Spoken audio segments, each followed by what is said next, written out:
പരങ്ങാട്ടുപള്ളിയിൽ LDF-ന് ഭരണം നഷ്ടപ്പെട്ടു. UDF 6 സീറ്റും LDF 5 സീറ്റും നേടിയപ്പോൾ 3 സീറ്റ് നേടി BJP ചരിത്ര നേട്ടം കുറിച്ചു. LDF വൻ ഭൂരിപക്ഷത്തോടെ ഭരണം നടത്തിയിരുന്ന മരങ്ങാട്ടുപള്ളിയിൽ ഇത്തവണ UDF-ന് ഏറ്റവും വലിയ ഒറ്റക്കക്ഷിയാകാൻ സാധിച്ചു. 15 സീറ്റുകളുള്ള മരങ്ങാട്ടുപള്ളി പഞ്ചായത്തിൽ UDF-ന് 6 സീറ്റും LDF-ന് 5 സീറ്റും നേടാൻ കഴിഞ്ഞു.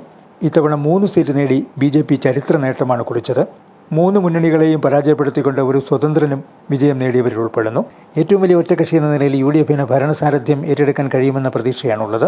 പാലക്കാട്ടുമല വാർഡിൽ നിന്നും സോമിൻ ലാലാണ് 3 മുന്നണികളെയും പരാജയപ്പെടുത്തി വിജയം നേടിയത്. മുൻ ബ്ലോക്ക് പഞ്ചായത്ത് പ്രസിഡന്റ് കൂടിയായ ജോൺസൺ പുളിക്കയിൽ ഈ വാർഡിൽ 3-ാം സ്ഥാനത്തായി. 77 വോട്ടുകളാണ് ജോൺസൺ പുളിക്കയിൽ നേടിയത്. 2-ാം സ്ഥാനത്തെത്തിയ UDF കോൺഗ്രസ് സ്ഥാനാർത്ഥി അഗസ്റ്റിൻ കൈമളട്ട് 265 വോട്ടുകളാണ് നേടിയത്.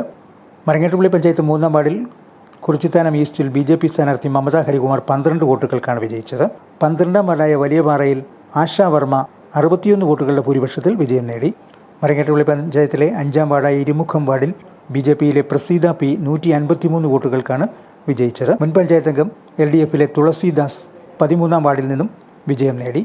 ബ്ലോക്ക് പഞ്ചായത്ത് ഉഴവൂർ ഡിവിഷണൽ മരങ്ങാട്ടുപള്ളി വാർഡിൽ നിന്നും മുൻ പഞ്ചായത്ത് പ്രസിഡന്റ് കൂടിയായ ബെൽജി എമാനുവൽ 122 വോട്ടുകളുടെ ഭൂരിപക്ഷത്തിൽ വിജയിച്ചു. മരങ്ങാട്ടുപള്ളിയിൽ മികച്ച നേട്ടം കൈവരിക്കാൻ കഴിഞ്ഞതായി BJP ജില്ലാ പ്രസിഡന്റ് ജി ലിജിൻലാൽ പറഞ്ഞു. NDAയുടെ 3 സ്ഥാനാർത്ഥികൾ വിജയിച്ചിരിക്കുന്നു. അത് വലിയ ഒരു BJP മുന്നേറ്റം എന്ന് പറയുന്നത് മരങ്ങാട്ടുപള്ളി ഗ്രാമപഞ്ചായത്തിൽ അത് ജനങ്ങളെ വികസനത്തിന് വേണ്ടിയിട്ട് ജനങ്ങളുടെ ചിന്താഗതി മാറുന്നു എന്നതിന്റെ ഏറ്റവും വലിയ ഒരു ഉദാഹരണമായിട്ട് നമുക്ക് അതിനെ കാണാൻ വേണ്ടി സാധിക്കും. കാലാകാലങ്ങളായി മരങ്ങാട്ടുപള്ളി പോലുള്ള ഗ്രാമപഞ്ചായത്തുകൾ കേരള കോൺഗ്രസുകളുടെ തട്ടകമായിട്ടായിരുന്നു പറഞ്ഞിരുന്നതെങ്കിൽ ഇന്ന് വികസന രാഷ്ട്രീയം ആര് മുന്നോട്ട് വയ്ക്കുന്നു അവർക്ക് അനുകൂലമായി ജനങ്ങൾ ചിന്തിക്കുമെന്നതിന്റെ തെളിവായിട്ടാണ് BJPയുടെ മുന്നേറ്റത്തെ കാണാൻ വേണ്ടി സാധിക്കുക. BJPക്ക് വേണ്ടി വിജയിച്ച NDAയുടെ എല്ലാ സ്ഥാനാർത്ഥിമാർക്കുമുള്ള അഭിനന്ദനങ്ങൾ ഈ അവസരത്തിൽ അറിയിക്കുന്നു. ഫലപ്രഖ്യാപനത്തിന് ശേഷം 3 മുന്നണികളുടെയും നേതൃത്വത്തിൽ ആഹ്ലാദ പ്രകടനങ്ങളും നടന്നു.